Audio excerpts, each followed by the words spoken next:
George Kilpatrick, Inspiration for the Nation, celebrating people we feel good about. We're pleased to be joined by Syracuse Police Chief Michael Monds, who's here to talk to us about fire safety. A lot to get to here on the program today. And let's start up talking about Christmas trees. We're in the new year, but a lot of people still have their Christmas trees up. Let's talk about Christmas tree safety. Good morning, George. Uh, Regarding Christmas trees, I think there's a couple things that seem pretty simple that usually get people in trouble around the holidays with the Christmas trees. Many people sometimes overload electrical circuits to accommodate holiday lighting and putting their decorations on. And when they're lighting their trees, they also use the same circuits that they have for their cooking appliances, and they sometimes unknowingly increase the potential for electrical fires. 25% of all Christmas tree fires are caused by electrical problems. So the following checklist is always a good thing to start when you're dealing with your Christmas tree. The first thing you should do is inspect all your decorative lights before plugging in any strands of lights. Examine the cord for any damage and throw away any frayed, kinked, or worn light strands. The next thing, like I said earlier, never overload any electrical circuit. A basic circuit should hold a string of 70 lights with 50 mini light bulbs on them. So if you're exceeding that, you should try to figure out a different circuit to put your lights on, and make sure that you take into account any major appliances that are on the same circuit, like I said before. And that's electrical fires for people who are keeping their trees way past. Uh, Sometimes people, I've seen people have their trees up in March, making Yeah, sure that those continue to be properly watered, because the longer you keep them, the branches become brittle, and they potential if you have a real tree, and that becomes a real problem. yeah. Um, just 2 or 3 days without water could be enough to dry out a Christmas tree. So you should water it every day. Once a tree is dry, it can catch fire very, very easily. So after 2 or 3 days that it's not been watered, especially when you get into the new year, you should discard it. You also see people that still have their lights on their tree, and they like to bring in the new year and go into the new year with lights. But one thing that you should do is every night before you go to bed, you should turn off your lights. If you leave the house, you should turn the lights off just to make sure there's no electrical hazards. That's a great point, because a lot of us leave them on all the time, and Yes, that's not necessarily a good thing. Especially, again, Christmas is over, so now you're just now it's just decorations, right?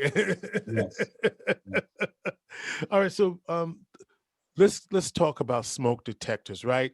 Um, the fire safety really begins with being able to detect the smoke, because what people don't realize is that before the fire there's a smoke, and that is uh, equally as deadly. yes. Two things that I always try to bring awareness to, especially around the holidays, but basically throughout the year, are making sure you have smoke detectors and carbon monoxide detectors. So I'll start with smoke detectors. You can never have enough smoke detectors. They should be placed in each bedroom, in the halls adjacent to all your bedrooms, on each level of your home, including the basement and the attic. If there are people in the house who are hearing impaired, you should consider installing some type of visual strobe detectors for their safety. Mm. Or we have these detectors called bed shaker smoke alarms, and they're essentially a bedside alarm clock with a vibrating piece that is placed underneath a pillow. And when the smoke detector goes off, it shakes the bed to wake the person up. I would also recommend that you change your detectors twice a year, and um, definitely test them every month to make sure they're working properly. Now, I just bought a smoke detector that says it.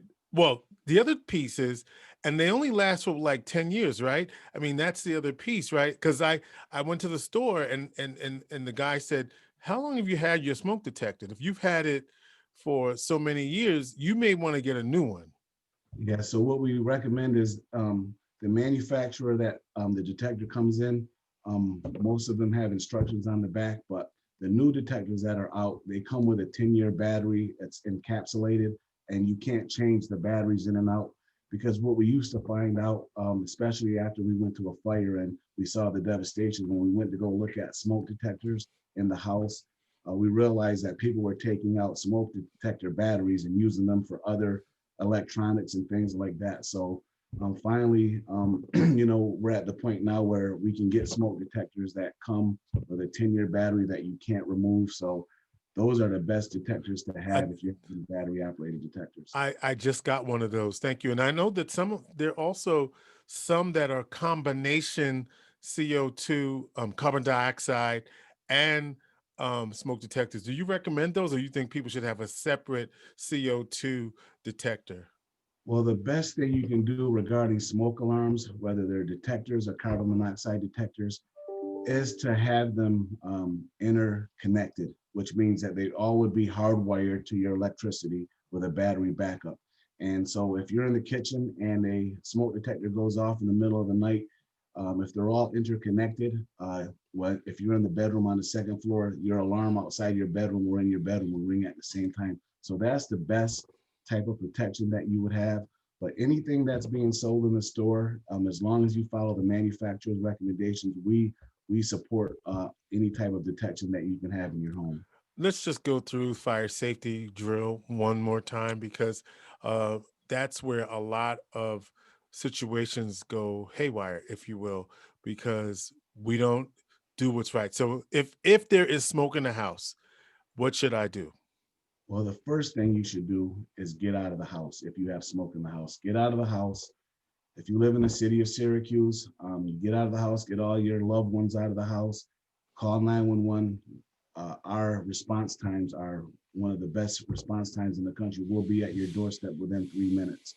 Um, but before you get in that situation, it's kind of what we do as firefighters. We always train and practice, and we always recommend that all families practice. And you start with this acronym called EDIT, exit drills in the home. So you go and you talk to your loved ones that you live with, and you basically come up with a scenario where there's a fire or a smoke condition, and you practice how you're going to exit your house in the middle of the night. What if you can't get out of your bedroom? What are you going to do when you go to the window? And then when you finally make it out of the house, where are you going to go meet and have a meeting point for your family to all go to? So the EDIT drill is very, very important. If you Google that, there's a lot of information on the websites out there, especially NFPA and all the different What's fire that related acronym again? EDIT, exit drills in the home, EDITH. Oh, Edith. Okay, Yeah. exit drills in the home. Got it. All right. So that's Um, the first point to, that's the first point. All right. yeah, Um, I always heard you guys say stop, drop, and roll. yes. So stop, drop, and roll is what you do when you actually catch fire. Um, Oh, okay. so that's the best thing you can do if you don't have a fire extinguisher near you, or if you don't have any type of water to extinguish the fire. You want to stop moving, get on the ground, roll over, and you smother the fire. All right. So that leads us to every home should have what? Smoke detector, carbon dioxide detector, and Smoke detectors, carbon monoxide detectors, and fire you're not going to extinguishers. say fire extinguisher? Yes, fire extinguishers. All right. Yes. And you need one that's not only for, so there's different kinds. Talk about Yes, that. you want to get a detector that can put out multiple different types of fires. You want to be able to put out, we classify fires A, B, C, and D, and even E with electrical fires. So when you go to the store to purchase a smoke detector, you want to get a smoke detector. Fire extinguisher. Sorry, you want to get a fire extinguisher that could extinguish the multiple types of fires that could be presented in your house, whether it's an electrical fire, whether it's a cooking fire, whether it's a piece of wood that's on fire. You want to have the fire extinguisher that can extinguish that type of. You got detectors on your mind, because I'm gonna just go with that. You're first saying get a make sure your smoke detector works. But let me go back to, because now some people might be confused. When we talk about making sure we have a fire extinguisher, we're talking about quick, right? We're not Yeah. talking about major, we're talking about, right? Just be Yes. clear, right? Yes. Because people are like, wait, why do I got an extinguisher if I'm calling you? Because you need one. Yes, and a fire extinguisher should only be used in very rare circumstances where the fire is very, very, very little, and it's just starting to develop. It's at the incipient stage of the fire, and if you have fire extinguisher handy, we do recommend you pull that out and you try to extinguish a fire.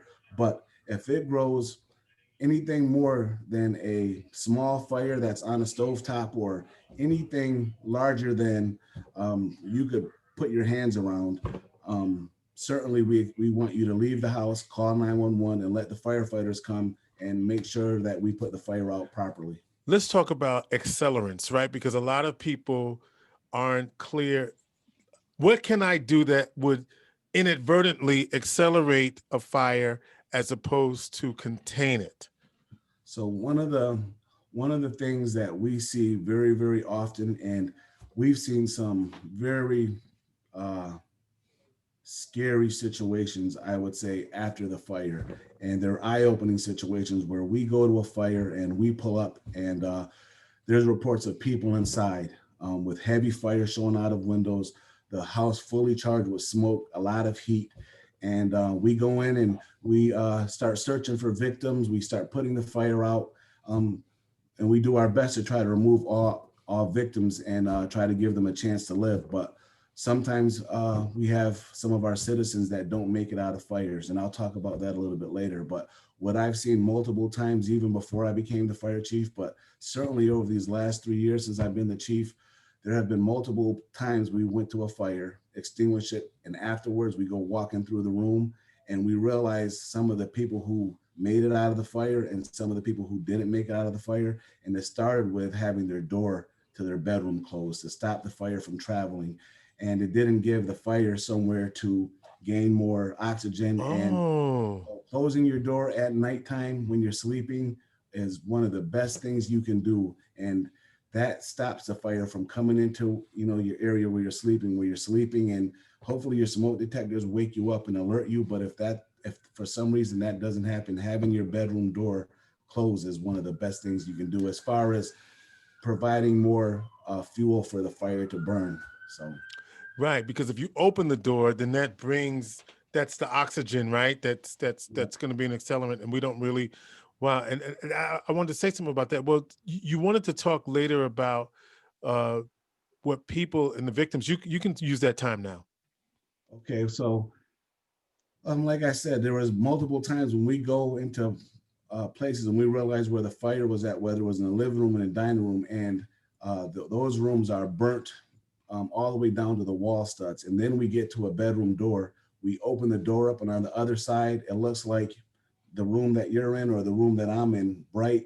There's no soot or smoke on the walls, and most of the time those people have a survivable environment to actually make it out of a fire, and Mhm. give the firefighters a chance to get to them. But a Should you lot of the put time, like towels on the underneath the door stop to make sure things of that nature to because obviously you're in a panic, and that's why you got to have your Edith drill to yes, know if so that we could get everybody out, because obviously people go back in. Tragically, we know that people have gone back in to save people and they couldn't save themselves. yes, and that's what we always tell people. Once you leave the house, do not go back in.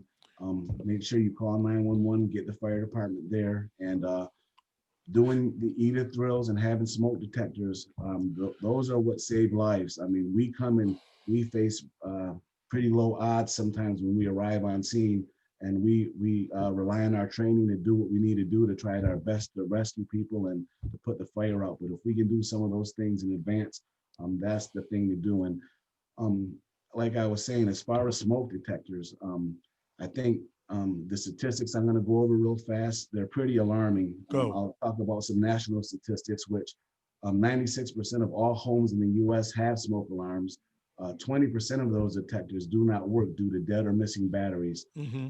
2/3 of all residential fire deaths occur in homes that do not have smoke alarms or non-functioning smoke detectors.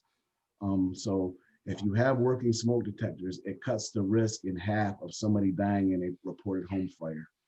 So the statistics nationally, they're based off of 100,000 people in a certain area. And the national average for civilian death rates per 100,000 is 1.11 deaths per 100,000 people. So when you compare that to our city in Syracuse, um, we routinely exceed the national average. In 2016, we had 10 civilian deaths, which is almost 7 times the national average. From 2008 to 2018, we had approximately 2.7 deaths per 100,000 people, which is nearly 3 times the national average. During that same time, the people that are most vulnerable were people 65 years of age or older, or 13 years of age or younger. So smoke detectors, like I said, it cuts those statistics in half when there's somebody that is inside of a fire building before we arrive. So they're very, very important. Talking with Syracuse Police Chief Frank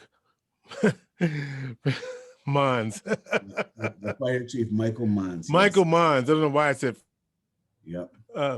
Michael Monds. Yes, thank you. Talking with Syracuse Police Chief Michael Monds. I know who I'm talking to. Candles, right? Candles are also something to be concerned about. Yes, candles. I mean, everybody likes candles. My daughters love candles. You know, we kind of go back and forth with my profession to say how unsafe they are. And because we walk away from them and we leave them unattended. yes. And like, for example, I'm getting into them too, Chief Monds. And so I put them in, I have ones that are in a glass. And so that gives me the impression that they're safe. And so I might go upstairs to the bathroom and the candle is still lit. You don't like that I did that, right? Because the candle is still lit. Yep. But I'm thinking that that's safe, but that may or may not be safe. Well, you know, it's hard because candles provide such an ambience, and sometimes they have delightful fragrances and everybody loves them. And but candles do start 2 out of every fires that are caused by home decorations in a structure. 2 out of every 5. Wow. And is it because they're unattended, or because we are not using them properly? They're not encased properly. What's they tip over because of the wet? What's going on with candles? The thing is, most often they're unattended. So I recommend do not leave the room. Never leave a room with a burning unattended. And if you are going to step away from the candle for several minutes, it's safer to blow it out than to risk a potential hazardous fire. So I think the recommendation for me is to try to get some decorative candles that don't actually have real flames, but they have LED lights, and they are similar, you know, they look similar to what a real fire looks like. But that's the safest way to go when you're talking about candles battery operated. So I'm thinking a lot of people have candles in their bathroom, you know, they're in the jar. Aren't those safer? I would say there are no safe candles. I know that's right. No safe candles that are not attended is what you're saying. I mean, if you're going to sit there and babysit it from the time you light it and by the time that you know, the wick goes out, that I would say that would be okay. But you also have to remember, you don't want to have it within 10 feet of anything flammable like curtains or any furniture or anything that could catch fire. Sometimes people will have them on tables and there's papers around, so you just want to have them independent of anything else going on that could catch fire. All right, you heard it from the chief. If you're walking out of this room, make sure you blow them out, and light them when you come back. It's that simple. All right, Chief. Let's talk about. So let me tell you this story. So, you know, got a chimney, get the chimney swept, and so we get a Duraflame. Put the Duraflame in, and then we're going to bed. So I close the damper. I go to sleep, and my daughter says, "Hey, there's some smoke." I said, "Oh, that's just the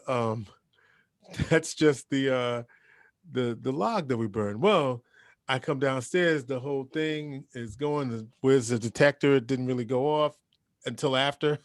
Like I'm cooking, it goes off. The smoke is, and it's so we open up the windows, we get the smoke out, and then called the fire department, not city, called the fire department. So what they said was get out of the house. But at that point, there wasn't any smoke. But I said, but that's what they're going to tell you to do, because you said smoke, and that's all they don't want to hear anything else, because they don't want to be responsible for not giving you that instruction, right? Yes. So even though we got out of the house and the fire department came, it wasn't really necessary because we had already, but make a long story short, better safe than sorry, right? Better Yeah, safe than sorry. And so I'm bringing that stuff up because the Duraflame that we used, it has to burn completely out. And even though it appeared to be out, yes. it wasn't completely out. And so we learned that lesson. Talk to me about chimneys. Well, I think the most important thing about a chimney is the lining inside the chimney, the flue that goes from, where you're enjoying the fire at, that goes through your roof or out the side of your house.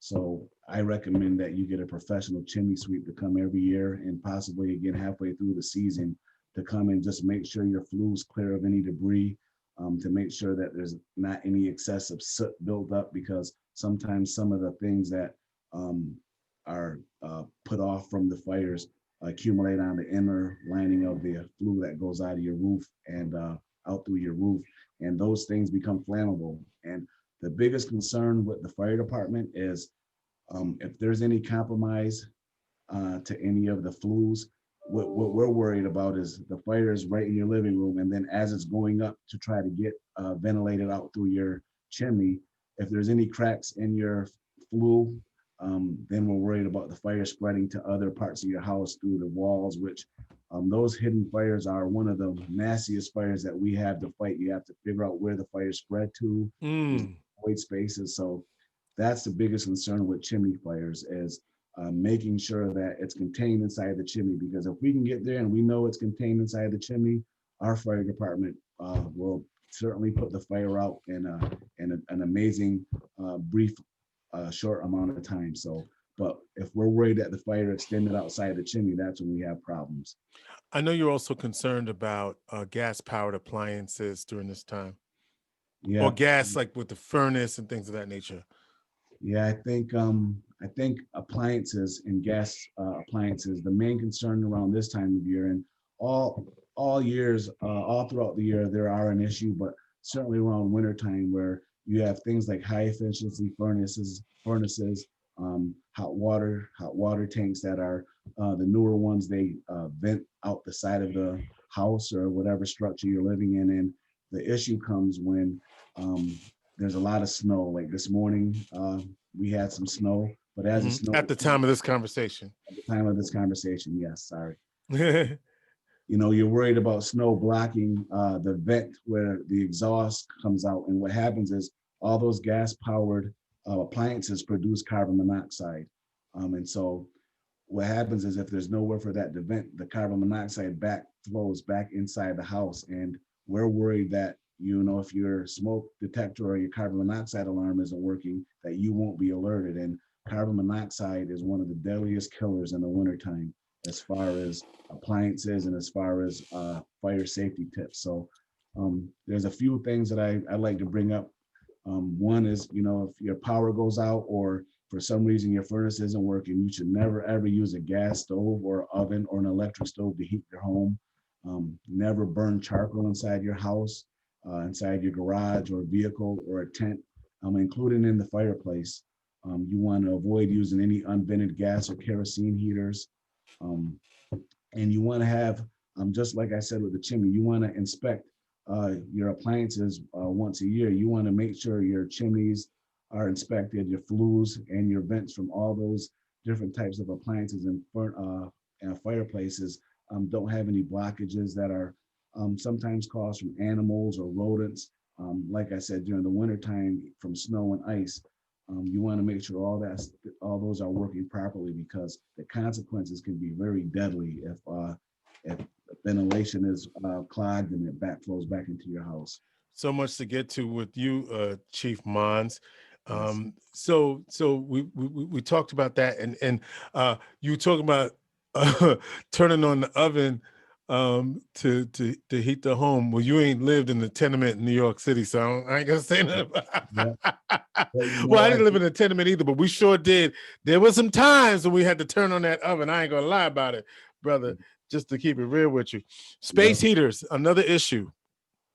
Yep. Space heaters, they're also a really hazardous appliance that if they're not operated properly, they can cause a fire also. My family, we had a house fire. I was on the fire department probably around 2005 or 2006, but it started from a space heater that had a frayed electrical cord.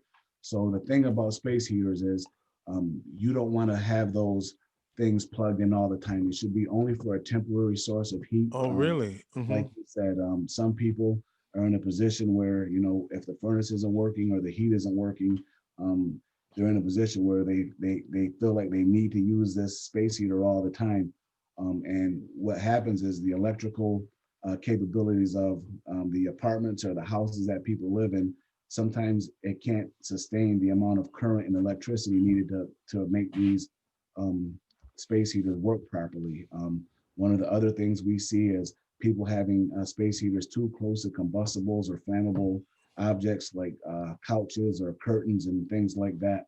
And we see extension cords running under rugs or around beds and around sneakers and things like that. So once you have a nick in one of the plugs, it just leads to a situation where it can create a fire hazard that leads to other things close burning by it. So that's what And we don't want you, to. and don't you need like the certain kind of extension cords, like heavy duty? I mean, a lot of times, for example, space heaters and some appliances, they don't recommend you even put them in extension cords. They suggest you go directly into the outlet. Sometimes people will use an extension cord Yes, for the space heater. And also, I'm thinking of what we use for the strips, the power strips, right?